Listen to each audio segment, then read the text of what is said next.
No voy a decir nada nuevo que lo que dice Hechos capítulo 2, versículo 1, que dice que el día de Pentecostés, dice, estaban todos los creyentes reunidos en un mismo lugar. Dice que de repente se oyó un ruido desde el cielo parecido al estruendo de un viento fuerte e impetuoso. Dice que llenó la casa donde estaban todos sentados. Dice que luego algo parecido a unas llamas o unas lenguas, dice que aparecieron y se posaron sobre cada uno de esos 120. Y todos los presentes, dice, fueron llenos del Espíritu Santo y comenzaron a hablar en otros idiomas, conforme el Espíritu Santo les daba esa capacidad. La llegada del Espíritu Santo en Pentecostés fue un comienzo de una nueva era espiritual. Fue algo completamente diferente. Fue un molde que estaba en el plan del Señor. No estaba completamente revelado porque el Señor fue dando pistas, ahora vamos a hablar un poco de esto, fue dando indicios, pero se consolidó todo en ese momento. Jesús lo único que dio fue órdenes, que ese día de Pentecostés estaban reunidos. ¿Por qué? Jesús les dijo, estén ahí.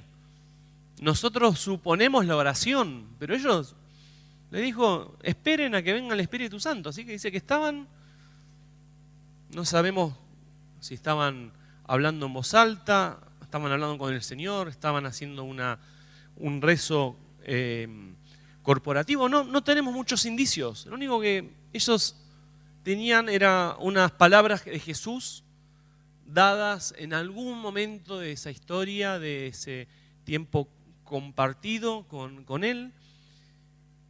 Pero lo que nos deja muy en claro es que cambió toda la dinámica espiritual, cambió absolutamente todo en ese momento.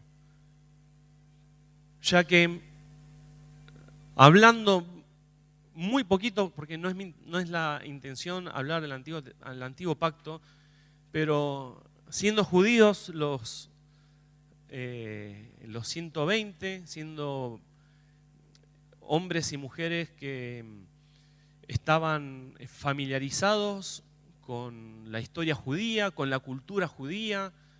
La cultura judía está muy ligada a la religión. Es como nos sucede, como sucede en nuestro pueblo, que está muy ligado al catolicismo. La política y demás. Nosotros necesitamos ubicarnos dentro de ese contexto y entender que ellos lo que sabían, vivían, era porque se contaban en las casas. Los hombres iban a la sinagoga, al templo, a escuchar enseñanzas que se transmitían de generación en generación. Pero el Señor vino a hacer algo completamente nuevo, algo que no estaba en agenda de nadie, ni el diablo lo tenía presente, porque fue algo completamente nuevo, algo completamente que había un indicio en el antiguo pacto, que eran algunos profetas que hablaban, eran voceros en ese momento, hablaban de parte de Dios diciendo tal o cual cosa, alguna palabra de guía, algún reto, algo que transmitía el corazón, que estaba en el corazón de Dios. Un montón de cosas que sucedían por medio de personas sumamente específicas, muy específicas. El Espíritu Santo obraba en el antiguo pacto en base a su historia.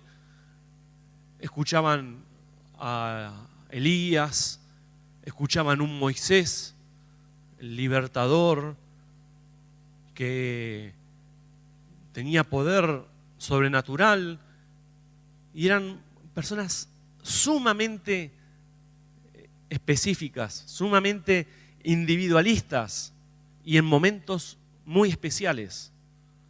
No era algo que sucedía todo el tiempo. Ese es el único conocimiento que tenían acerca del poder del Espíritu Santo. Ellos no tenían más que eso. Ese era el poco antecedente que ellos les era transmitido, sea en las fiestas en que se reunían. Como dijimos, ellos se contaban de los abuelos a los nietos, y así durante generaciones todo lo que ha sucedido.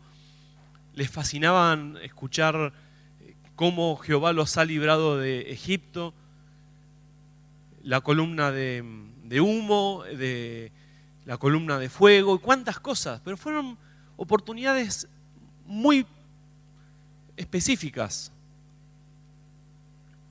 momentos muy concretos, en donde el paradigma fue tan diferente que ya no eran personas específicas, sino era para todo aquel que creyere. Y cambió absolutamente todo el panorama espiritual. Fue una jugada divina tan compleja, tan perfecta, que le ha costado, si bien está escrito, se iba a cumplir Jesús tenía que morir, tenía que sufrir, como recordamos la semana pasada. Jesús tenía que padecer porque era el camino legal que Dios mismo instituyó para redención, pero el diablo estuvo tiempo programando para matar a Jesús. Era la única, planeando por medio de Judas, la envidia de la gente, la bronca de los religiosos y tantas cuestiones, el diablo trabajando para matar al Hijo de Dios, que era el portador de ese poder sobrenatural que hacía tanta desventaja en la religión. Porque los religiosos hablaban, enseñaban, decían cosas, y Jesús con cosas tan prácticas como multiplicar alimentos, sanar a un enfermo. ¿Quién puede competir con eso? ¿Quién podía competir? ¿Qué religioso podía con sus palabras y su sabiduría competir con un Dios amoroso que le decía tus pecados te son perdonados? O que le decía a aquel que tenía fiebre, la sanaba. ¿Quién podía competir con eso? Así que el diablo, intentando eliminar al Hijo de Dios, y de pronto ya no era uno, eran 120. Cambió absolutamente todo el paradigma. Lo que le costó con uno, con el Hijo de Dios, y ahora resulta que el Hijo de Dios se multiplicó en 120, y vamos a usar un término matemático, se exponenció. Ya no era un cálculo sencillo, ya era todo aquel que creyere. Por eso digo, hasta el diablo lo encontró, lo desvarió, porque pensó que con matarlo ya estaba todo cerrado y recién había empezado todo. Cambió todo el paradigma. Esta llenura fue impresionante no solo por el poder que trajo, sino por la experiencia y la evidencia audible que la acompañó, que es el hablar en otras lenguas. Esto fue algo, es la evidencia audible de la llenura del Espíritu Santo, el hablar en otras lenguas. En algunos casos, dice el Espíritu, decía a quién, algunos hablaban en un idioma, otros hablaban como ahora vamos a mencionar que Pablo habla misterios. Cada uno, él distribuía, él hacía lo que el Espíritu Santo hacía lo que quería. Pero la evidencia estaba. El poder que trajo en aquellos que lo expresaban audiblemente. Era una señal de que el reino de Dios había llegado. Por eso, hechos realmente, hechos para nosotros, en realidad nuestra guía, nuestro manual, nuestro mapa es, si usted quiere mirarlo desde esta manera, desde la escritura de Lucas, el Evangelio de Lucas y su continuación de la narrativa de Hechos, que es el mismo autor. Ese es el norte que nosotros necesitamos entender. Olvídese de la Biblia, no me malinterprete.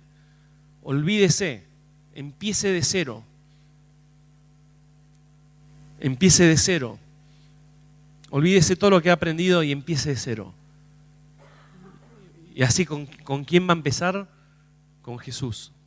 Jesús es la base de los evangelios y es la base de Hechos. Pero necesitamos entender que el Señor realmente hizo algo nuevo, completamente nuevo, y que ese nuevo que Él empezó en ese momento lo sigue sosteniendo. Por eso quiero mencionar de qué manera se implementó este nuevo paradigma bíblico y cómo lo sigue haciendo en el día de hoy. El Espíritu Santo implicó una nueva forma de testificar. Es muy importante entender que el propósito de ese poder del Espíritu Santo fue un hecho muy específico y que es algo que, como les dijimos, por eso hablo de volver a las enseñanzas de Jesús, volver al propósito del Señor, volver a los evangelios. Había un propósito muy, pero muy específico, que era continuar el legado de Cristo. El propósito del Espíritu Santo no era simplemente una cuestión humanista de que los discípulos estén acompañados. El propósito del Espíritu Santo era, como anoté acá, era que ese legado de Cristo en manos, era continuar ese legado de Cristo en manos, en ese momento, de hombres de poca fe, cobardes e incluso personas que han negado al Señor o han sido incrédulos. Con una iglesia surgiendo de personas tan frágiles como ellos, Jesús, sabiendo sus limitaciones, habría dado su vida y su plan redentor en vano. Todo lo que Jesús hizo estaba en manos de personas que 50 días antes corrían como ratas para que no los apresen, no los identifiquen como sus seguidores. ¿O no recuerda que Jesús quedó solo? ¿O no recuerda que no había ni nadie que le ayudara a sostener la cruz? Tuvieron que obligar a alguien a que lo ayude. Hubo alguien que dijo: jamás te negaré. 3 veces lo negó. Todo en manos de esas personas. Todo el plan de redención en manos de esas personas. ¿Recuerda Tomás? Dice que Jesús se presentó de una manera, se evidenció él mismo como resucitado, presentándose a muchos. Y uno de sus discípulos dice: hasta que no lo vea, hasta que no toque en sus heridas, no lo voy a creer. En manos de ellos estaba todo el legado de Jesús.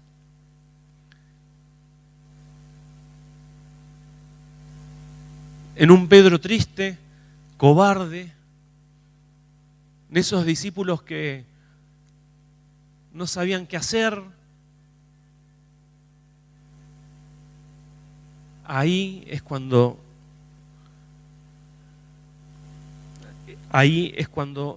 vemos realmente el rol del Espíritu Santo por medio de Cristo. Alguien tenía que continuar el legado, pero no así. No así. ¿Cómo iban a creer con gente así?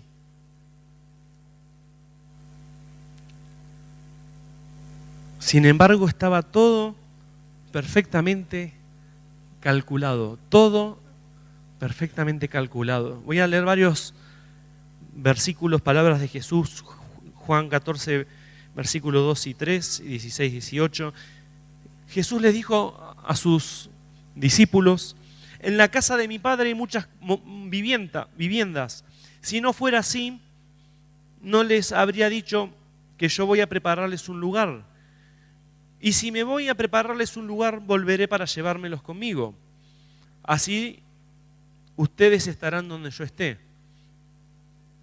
Y le dice: y yo le pediré al Padre, y Él les dará otro consolador para que esté siempre con ustedes. Él es el Espíritu de verdad. El mundo no lo puede recibir porque no lo ve ni lo conoce. Pero ustedes sí lo conocen porque viven con ustedes. Por medio de Él, el Espíritu Santo moraba en Jesús. Vive con ustedes y pronto, dice, vivirá en ustedes. Dice: no los voy a dejar huérfanos. Ya Jesús les anticipó en ese momento. Lucas 24:49 dice: voy a enviarles lo que mi Padre les prometió, pero quédense en la ciudad hasta que sean revestidos de poder. Por eso necesitamos entender el rol del Señor. Jesús formó discípulos para que hagan discípulos. Él los entrenó, les enseñó, los mandó a practicar. ¿Recuerda la misión de los 70? Que los mandaba a sanar enfermos, a dar a conocer acerca del reino de Dios. Los mandó a practicar, que ellos volvían contentos diciendo: hasta los demonios se nos sujetan. El plan de Dios fue muy claro, demasiado claro, que era continuar esa tarea, formar 12, que esos 12 hagan el resto cuando Jesús no esté. Y ellos lo tenían súper claro, ojo, tenían súper claro. Ellos sabían que tenían que, esas palabras famosas en Mateo 28, y dice: hagan discípulos, bautizándolos, enseñándoles todas las cosas. Ellos lo tenían súper claro. Sabían que tenían que hacerlo. Sin embargo, Jesús les dijo: no lo hagan hasta que no tengan el poder, hasta que no sean revestidos del poder de lo alto. Y Jesús en Hechos 1:8 les vuelve a decir: pero recibirán el poder. ¿Para qué era el poder? ¿Para hacer una religión? ¿Para qué era el poder? Para ser testigos. No era para otra cosa. No era para que ellos vivan bien, para lograr un concepto místico. El propósito era súper claro. ¿Cuál era? Hacer testigos. Pero no podía sostener algo divino, tan divino como el Evangelio, como la buena noticia, en manos de personas frágiles. Y Jesús les dijo: esperen, yo tengo que irme a hacer morada para ustedes. Yo tengo que estar sentado a la derecha de Dios, porque el plan era la honra del Señor, pero mi poder va a quedar ahí con ustedes. Y les dijo: recibirán poder cuando el Espíritu Santo vaya sobre ustedes, descienda sobre ustedes. Y lo dice explícitamente: y me serán testigos en Judea, Samaria y hasta el último de la tierra. El plan era sumamente claro. Jesús les dijo: vayan, esperen ahí, esperen en el aposento alto, en el lugar donde fue la última cena. Esperen ahí a que el poder descienda. ¿Para qué? Para ser testigos. Para ser testigos. ¿Y qué sucedió a lo largo de Hechos? Hechos 4:33 dice: y los apóstoles con gran poder, que dice, daban testimonio de la resurrección del Señor, y abundante gracia había sobre todos ellos. El libro de Hechos no es más que el Espíritu Santo ayudándolos a hacer lo que Jesús hizo con sus discípulos durante todo ese tiempo, entrenándolos, enseñándoles.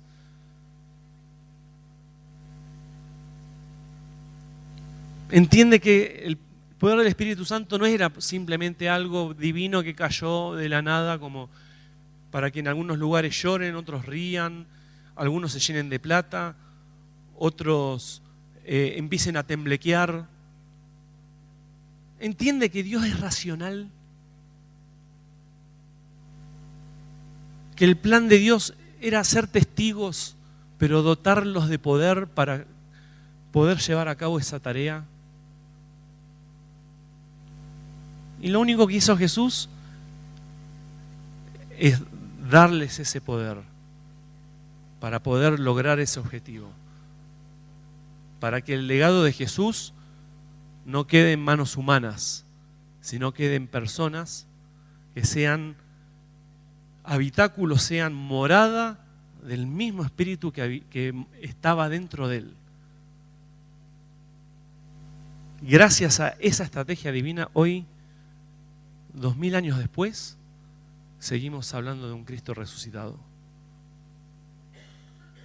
Era la estrategia.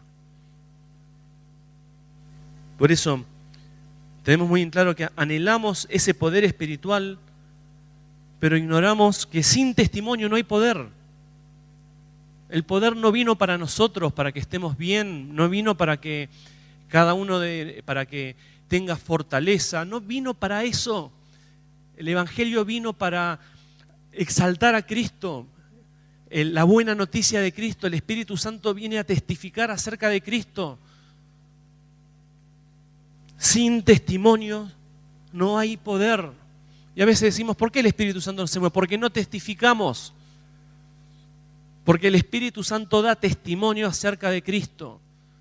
El Espíritu Santo usa su lenguaje, que es el poder, para demostrar que Cristo ha resucitado. Pero hasta que nosotros no testifiquemos, el Espíritu Santo no obra. ¿Para qué va a obrar? ¿Para que estemos contentos encerrados acá?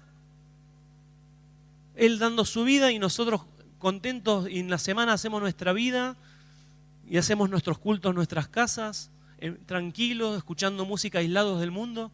¿Entiende que el Evangelio es otra cosa? Por eso,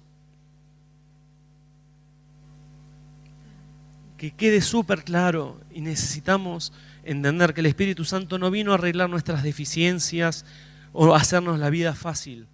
El propósito del Espíritu Santo es la exaltación de Cristo. Es darles ese poder que Jesús lo mostraba con lo sobrenatural. Y decían: este es el Hijo de Dios. Porque nadie puede hacer las obras que hacía ese hombre. Y Jesús, testificando de sí mismo, mostraba con autoridad que Él era el Hijo de Dios por medio de ese poder. Y ese poder vino para continuar con esa obra. Por eso el Espíritu Santo no está acá por nosotros. No está acá para hacernos la vida fácil, para que tengamos salud, para sanarnos y después enfermarnos con otra cosa, para que nos sane nuestros dolores en la rodilla y después irnos a jugar al fútbol y rompernos las rodillas de vuelta. ¿Me entiende? el mundo, el universo de Dios gira en torno a Cristo, no gira en torno a nosotros. Y el Espíritu Santo descendió para continuar la tarea de expansión del Evangelio, de la buena noticia, que la redención llegue a todos, el perdón de pecados llegue a todos, porque alguien tiene que hablarles, como dice el apóstol Pablo, alguien tiene que anunciárselos.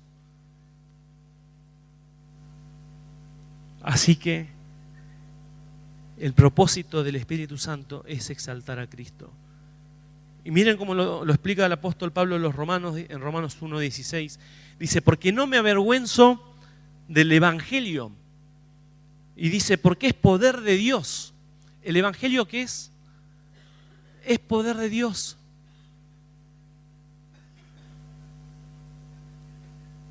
Dice, para todo el que cree. El Espíritu Santo testifica acerca de Cristo en su lenguaje, el poder. El Espíritu Santo habla, el lenguaje del Espíritu Santo es el poder, porque es así, es muy difícil de entender algo divino, pero el Espíritu Santo habla por medio de lo sobrenatural, como el Padre habla por medio del amor. Así que el Espíritu Santo testifica acerca de Cristo a través de ese poder manifestado en milagros, prodigios, convenciendo a la gente para que se vuelvan a Él y lo adoren. Y Hechos no es más que una iglesia testificando y una iglesia adorando, pero no juntándose, una iglesia adorando al Señor con sus rodillas, con lo que tenían, rendidos. ¿A quién? ¿Al Espíritu Santo? No. ¿A quién? A Jesús. Por eso el paradigma es una nueva forma de testificar.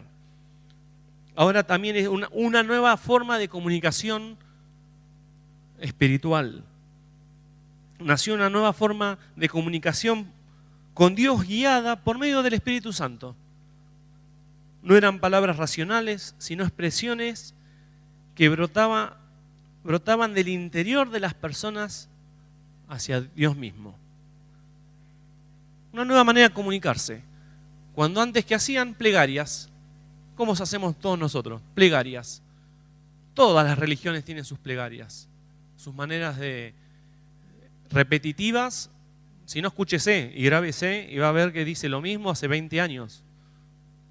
Decimos exactamente las mismas palabras, los mismos términos. Como evangélicos que somos, pentecostales, tenemos nuestras mismas muletillas. ¿Se dieron cuenta de eso? Siempre decimos lo mismo, oramos lo mismo. Pero cambió toda la comunicación con Dios. Toda. Y acá va la experiencia del Pentecostés, que dice que hablaban en un idioma que no entendían. Y el apóstol Pablo en Corintios 14, 1 Corintios 14, habla muchísimo de esto. Y que nosotros lo pasamos por alto, pero qué bueno poder recordarlo hoy. Corintios 14, 2 dice, el que habla en lenguas, dice, ¿le habla a quién? A Dios y no a los demás. Y ellos no le entienden, pues habla misterios mediante el poder del Espíritu Santo. Cambió toda la comunicación, toda. En donde nosotros pasamos todo por la razón y repetimos como loros y le enseñamos a Dios qué tiene que hacer, qué no tiene que hacer, a quién tiene que sacar de nuestro entorno, qué tiene que... ¿No le pasa?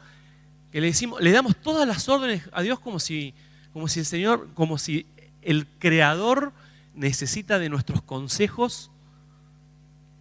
Él siendo omnipotente, omnipresente, omnisciente, y nosotros dándole todas las horas explicaciones, y esto y me parece que esto y no estoy de acuerdo, y empezamos a hablar así, en donde simplemente vamos a cambiar las cosas. El Espíritu Santo va a orar misterios. Ni vos sabés lo que ora. Lo único que tenés que hacer, ¿sabés qué es? Abrir la boca. Porque el Espíritu Santo dentro nuestro, morando en nuestro espíritu, vivificándolo, porque nuestro espíritu estaba muerto, hasta que el Espíritu Santo vino a morar, a vivir dentro nuestro, vivificando ese espíritu que estaba muerto por el pecado. Ora directamente a Dios mismo, al Padre. Ora al Creador sin interrupción de nuestra mente. Ora misterios. Gloria a Dios por los misterios. Gloria a Dios por los misterios. Porque como les dijimos, somos nuestros propios enemigos. Grabá tus oraciones, tus cosas y cuántas cosas decís que si el Espíritu Santo oraría y te enterarías lo que diría, quizás dice todo lo contrario. Dice, Señor, cambia a tal persona, Señor, en el trabajo, esto. Y quizás si el Espíritu Santo orara, diría, Señor, que se sujete, que sea obediente, que pague precios. Oraría todo lo contrario. Por eso, ¿qué ora? Misterios. ¿Qué ora? Misterios. Nadie entiende lo que dice. Por eso Pablo dice, lo expresa de esta manera. Y es una evidencia de que el poder del Espíritu Santo mora dentro nuestro. Y acá hay una distinción muy importante. Una cosa es el Espíritu Santo vivificando nuestro espíritu, ¿sí? Que todos aquellos que han nacido de nuevo, el Espíritu Santo mora en nosotros, vivificando ese espíritu que estaba muerto, dándole vida. Y diferente es el poder del Espíritu Santo. Son dos cosas totalmente diferentes. De hecho, Jesús les dio al Espíritu Santo antes. Dice que sopló sobre ellos, ¿recuerda? Y le dijo, reciban el Espíritu Santo. Pero lo que sucedió en Hechos no fue la morada del Espíritu Santo. Fue el descenso del poder del Espíritu Santo. ¿Y quiénes tienen ese poder? Los que lo exteriorizan por medio de hablar misterios. Algunos dicen, pero no me interesa recibir el bautismo del Espíritu Santo. Problema tuyo. No tenés el poder del Espíritu Santo. No estoy de acuerdo. Dios va a dormir igual, si estás de acuerdo o no. Son problemas y conceptos nuestros. Pero lo que sucedió en Hechos es que cuando las personas recibían el poder del Espíritu Santo, lo evidenciaban orando misterios. Lo evidenciaban de esa manera. Podés tener al Espíritu Santo morando dentro tuyo, pero podés no tener el poder del Espíritu Santo habitando en nosotros. El apóstol Pablo sigue en Corintios 14, 1 Corintios capítulo 14, versículos 14 y 15. Dice, pues si yo oro en lenguas, mi espíritu ora, pero yo no entiendo lo que digo. ¿Qué debo hacer entonces?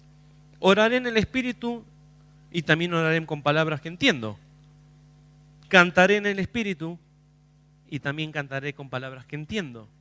El nuevo paradigma del Espíritu Santo transformó la comunicación con Dios,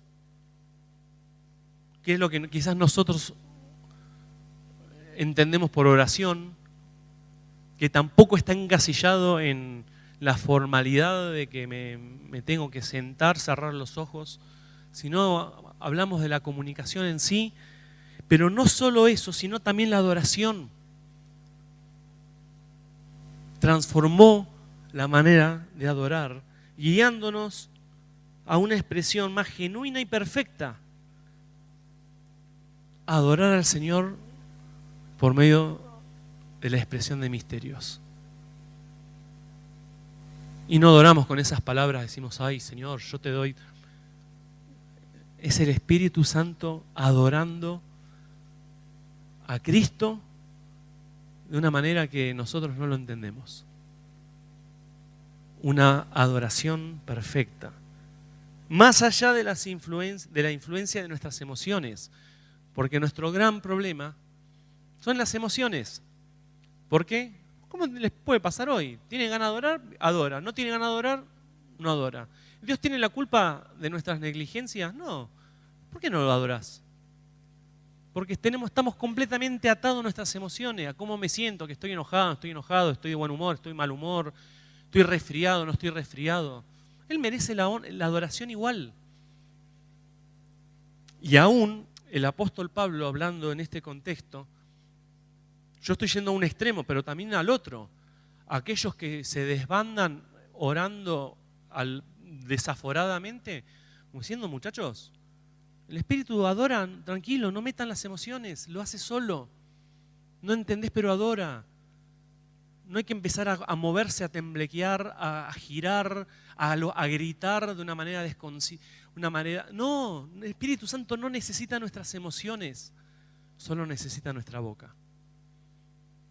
Para adorar y para hablar. No necesita más que eso. No necesita absolutamente más que eso. ¿Lo tenés que sentir? No tenés que sentir nada. Pero no siento nada. Mejor significa que tus emociones no tienen nada que ver con tu adoración a Dios. Porque lo siento, no lo siento, pero adoro. Qué injusto, ¿no? Adorar cuando nos sentimos bien. Es como que ames a tu hijo cuando tengas ganas, cuando hace lo que te dice, cuando te obedece. Si mi hijo me conforma a mí, lo voy a amar. Si no, no lo amo. Qué injusto, ¿no? Muchas veces nosotros hacemos lo mismo con Dios. Metemos nuestras emociones. El amor es una expresión mucho más allá de lo que percibimos y vemos. De la misma manera, nos juegan contra lo emocional. Por eso el paradigma del Espíritu Santo transformó toda la adoración y la comunicación con Dios. También una nueva forma de fortalecimiento espiritual.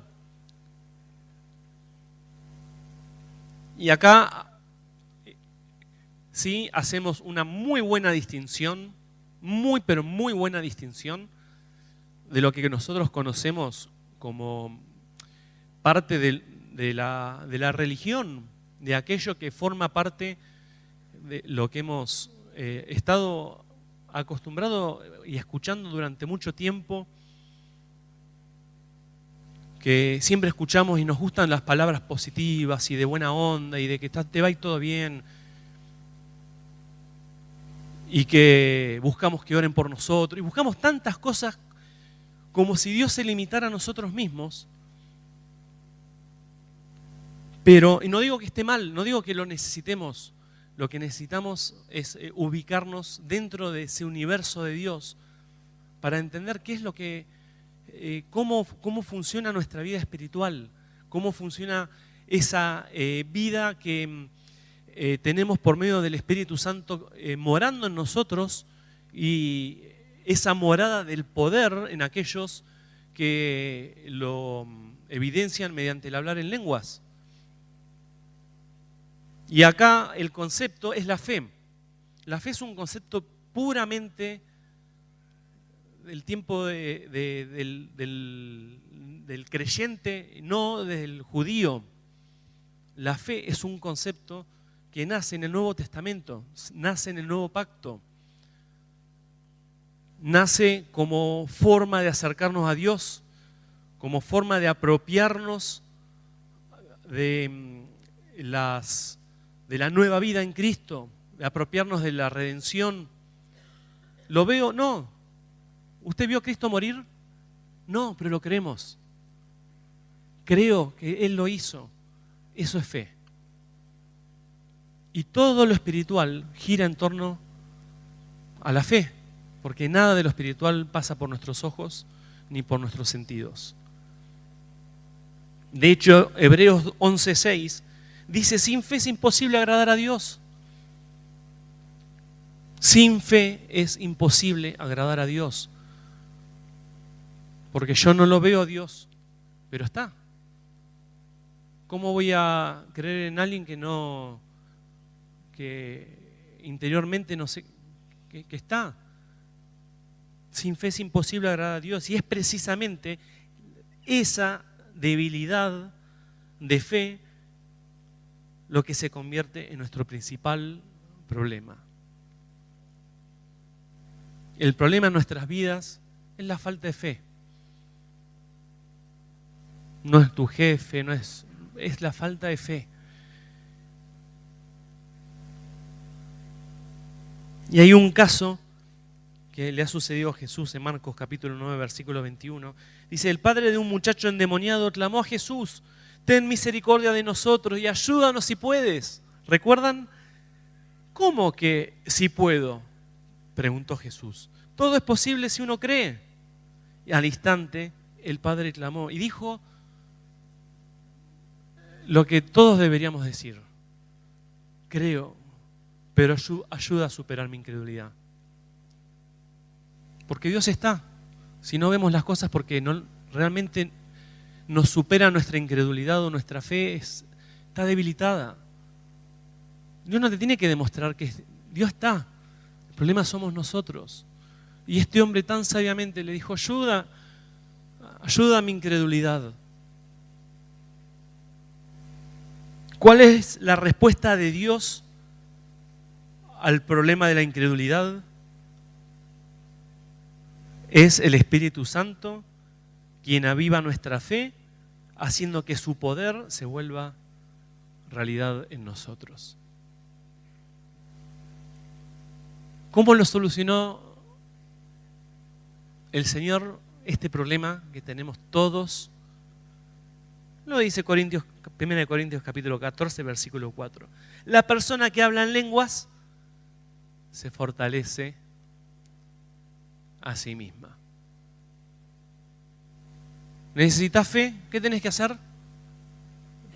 ¿Escuchar predicaciones? No, ¿qué tenés que hacer?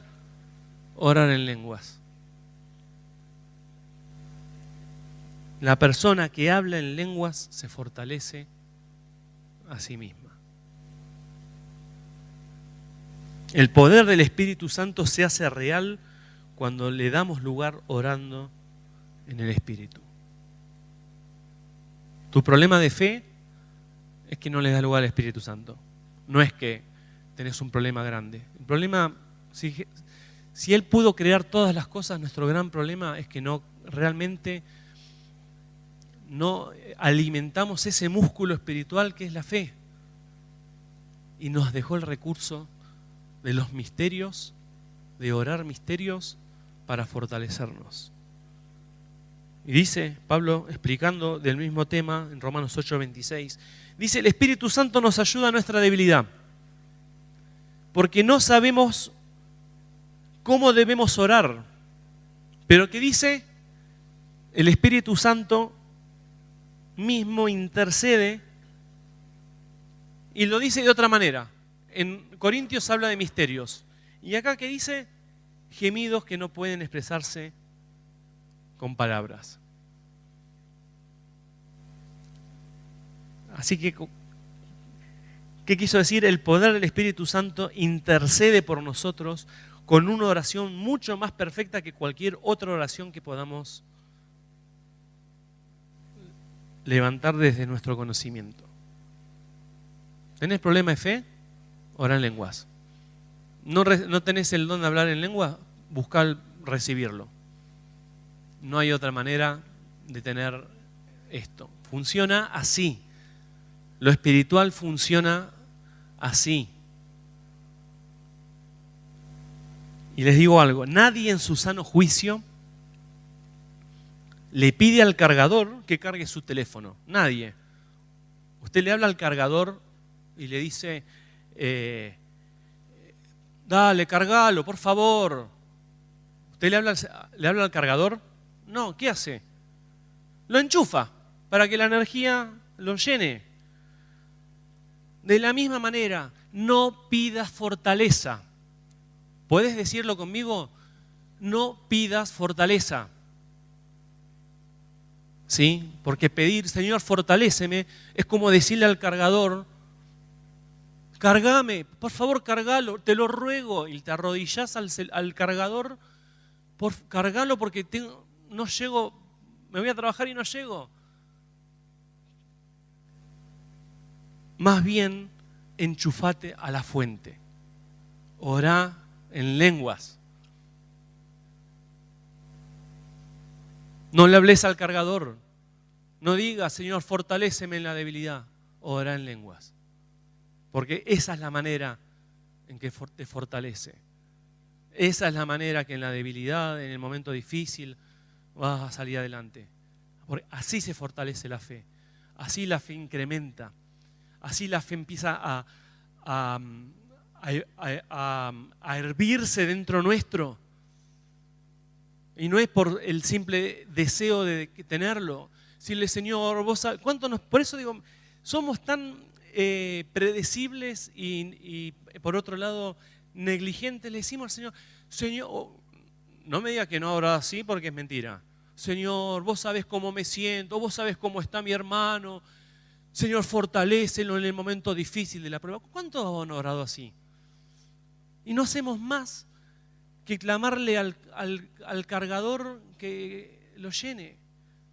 Y el Señor nos mira como diciendo, abrí la boca y dejá que el Espíritu Santo diga todos los misterios que tiene que decir. Él sabe lo que tiene que decir.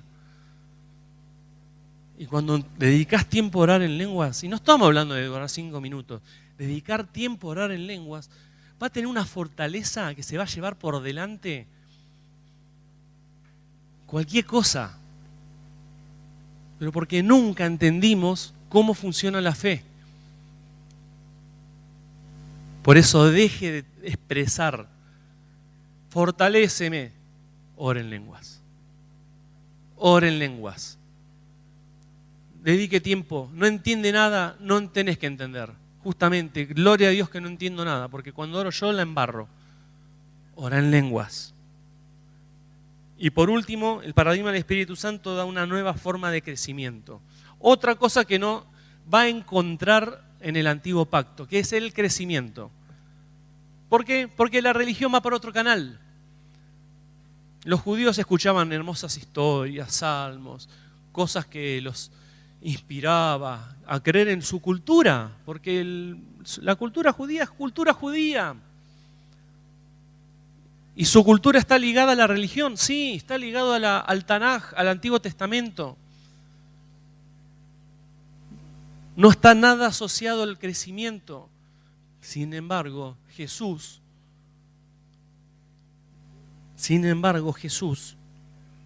habla de crecimiento. Y ahí uno entiende por qué tantos religiosos que sabían tanto de las Escrituras, que eran pillones, ¿no? Hablaban de cosas que ni ellos entendían, asociado a las prácticas, a lo exterior. Jesús les decía, ustedes por fuera son muy lindos, pero dentro están podridos. Porque en ningún lugar apunta al crecimiento. Y Jesús, a lo largo de sus enseñanzas, apunta a que Él crezca en nosotros y que nosotros perdamos lugar. Jesús le habló con tanta claridad a Nicodemo sobre el nuevo nacimiento. No vamos a hablar acerca de esto, pero lo expresó lo confrontó un religioso, lo descolocó, no entendía porque iba por otro canal. Y el nuevo nacimiento significaba renacer por la acción del Espíritu Santo, dejándonos que nos guíe, el mismo Espíritu nos guía a un crecimiento, nos guía a una vida espiritual. Y el apóstol Pablo, en Gálatas 5, versículo 16, te lo dice así, sin asco, te lo dice. Vivan por el Espíritu y así no seguirán los malos deseos de la carne. Vivan por medio del Espíritu. Gálatas 5:25, si vivimos por el Espíritu, andemos también por el Espíritu. ¿Qué te está diciendo? ¿Qué les decía? ¿A qué apuntaba? Vivan mediante la vida que les da el Espíritu Santo. Déjenlo a Él vivir, no ustedes, no vos, no lo que aprendiste en algún momento y creés, no, deja que el Espíritu viva. Porque el mayor obstáculo de crecimiento somos nosotros mismos. Por eso el llamado de Pablo es muy directo. La forma de no ceder a las tentaciones es permitiendo que el Espíritu Santo guíe y dirija nuestra vida. Romanos 8, versículo 4 dice: porque los que viven conforme a la naturaleza pecaminosa, a nuestros propios, cuando hablamos de nuestra naturaleza pecaminosa, hablamos de nuestros propios deseos. Es lo que nos sale de hacer. Y que a veces lo disfrazamos de que yo soy así o que lo aprendí así. Eso es nuestra naturaleza, que nos autodestruye. Y dice, todos los que viven conforme a esa naturaleza pecaminosa, todos tienen su mente puesta en las cosas de la naturaleza pecaminosa. Pero los que viven conforme al Espíritu, tienen su mente puesta en las cosas del Espíritu. Y Pablo, algo que lo dice a los Efesios, hablando de lo mismo, dice: muchachos, no se emborrachen con vino, no sean como los que hacen lo que tienen ganas, sean llenos del Espíritu Santo. La única manera de vivir esa vida espiritual que Jesús propone, como Jesús decía y enseñaba, sean perfectos como el Padre Celestial en los cielos es perfecto, como el apóstol Pablo decía, sean imitadores de mí como yo imito a Cristo. La única manera de vivir una vida espiritual es por la influencia del Espíritu Santo. No hay otra manera de que puedas vivir una vida espiritual. Y somos testigos de nuestra propia dejadez espiritual. ¿Por qué? Porque hacemos todo lo que nos sale, lo que nos aprendimos, lo que no aprendimos, lo que tenemos ganas. Tenemos nuestra propia ensalada en nuestra cabeza, en donde si simplemente le permitiríamos al Espíritu vivir la vida, guiarnos mediante ese poder sobrenatural, porque no es algo que pasa por la racionalidad, es algo que el Espíritu Santo hace. Y es algo que el Espíritu Santo mismo nos inspira a ser transformados. El Espíritu Santo a vos te habla y te dice: cortala con esas cosas, cortala con lo otro. Va por otro lado y nosotros somos los que estamos como emperrados en seguir con una ruta en donde la única manera que tenemos es siendo llenos del Espíritu Santo. Así podemos vivir esa vida en donde Cristo crece en nosotros y nosotros perdemos lugar. Se logra al llenarse de ese poder sobrenatural que te hizo nacer de nuevo y día a día nos capacita para vivir esa vida espiritual. No es porque lo que hayas aprendido, no, es por lo que el Espíritu Santo, mediante esa llenura, mediante esa oración en el Espíritu constante, fortaleces tu ser interior para poder decirte a vos mismo: che, cortala. ¿Cuántas veces, como dijimos, cuántas veces le decís: Señor, ayúdame en mi debilidad? No funciona así. Ora en lenguas. Ora en lenguas. Ahí el Espíritu Santo te va a dar la fortaleza para vos mismo poder controlar tus propios impulsos, poder controlar tu propio carácter, que es el que nos autodestruye, mediante la llenura del Espíritu Santo. ¿Cómo somos llenos? Orando misterios. ¿En qué consiste el crecimiento espiritual? Te lo resumo en una frase: obediencia a las enseñanzas de Jesús. Y vuelvo a hacer la distinción. La palabra de Dios son las palabras de Jesús escritas textualmente. La palabra, el conjunto de palabra de Dios es la palabra inspirada. la palabra que formaba parte de la religión de los judíos, de la cultura de los judíos. Hoy Eli daba un detalle muy interesante, ellos no tenían Biblia. Y la iglesia que nació era una iglesia que estaba compuesta de judíos, los discípulos eran judíos, que iban al templo, por supuesto, porque era parte de su cultura y de su religión. Pero había mujeres, que las mujeres no podían entrar en el templo. Había niños, que los niños no podían entrar en el templo. Y había extranjeros, que los extranjeros tampoco podían entrar en el templo. Adivinen qué hablaban en el tiempo de Jesús y en el tiempo apostólico. ¿Qué hablaban? Las enseñanzas de Jesús. Enséñenle, Jesús decía, hagan discípulos, enséñenle lo que les he enseñado. Y miren lo que dice Jesús, Juan 14, 26. Pero cuando el Padre envía al Consolador, es decir, al Espíritu Santo en mi nombre, Él les enseñará todas las cosas y les recordará todo lo que yo les he dicho. ¿Qué les va a recordar? ¿Los salmos? ¿Qué les va a recordar? La palabra de Jesús escrita, dicha por su boca. El Espíritu Santo eso te va a recordar. Las palabras de Jesús, que son las que provocan fe. ¿Qué hace el Espíritu Santo? Recordarnos sus palabras, sus enseñanzas. Y eso se los decía a ellos. 3 años escuchando enseñanzas de Jesús. Escuchando. El Sermón del Monte, ejemplos, parábolas. Y quédense tranquilos que el Espíritu Santo les va a recordar todo lo que les dije. Todo. Juan 16, 13.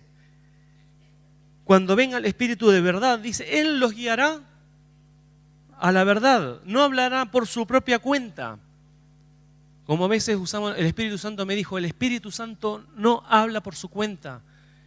Dice, dirá lo que haya oído y les anunciará lo que habrá de venir. Y dice, el Espíritu Santo me glorificará. ¿Qué hace el Espíritu Santo? Glorifica a Cristo. Te recuerda todo lo que Cristo dijo.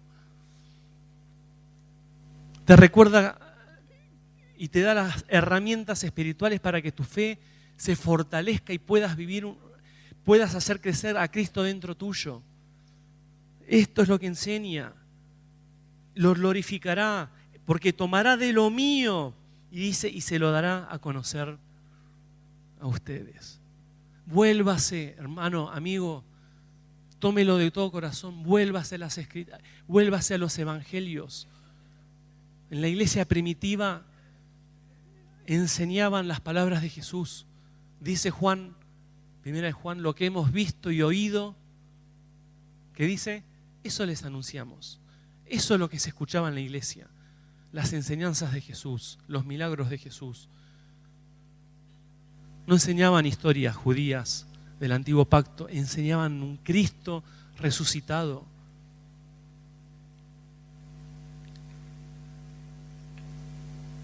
Dice 1 Corintios 2:10, pero Dios nos las reveló a nosotros por medio de sus palabras, por medio del Espíritu, porque el Espíritu todo lo escudriña, aún lo profundo de Dios. Nosotros no hemos recibido el Espíritu del mundo, sino el Espíritu que proviene de Dios, para que sepamos lo que Dios nos ha concedido, lo que Dios ya nos ha dicho.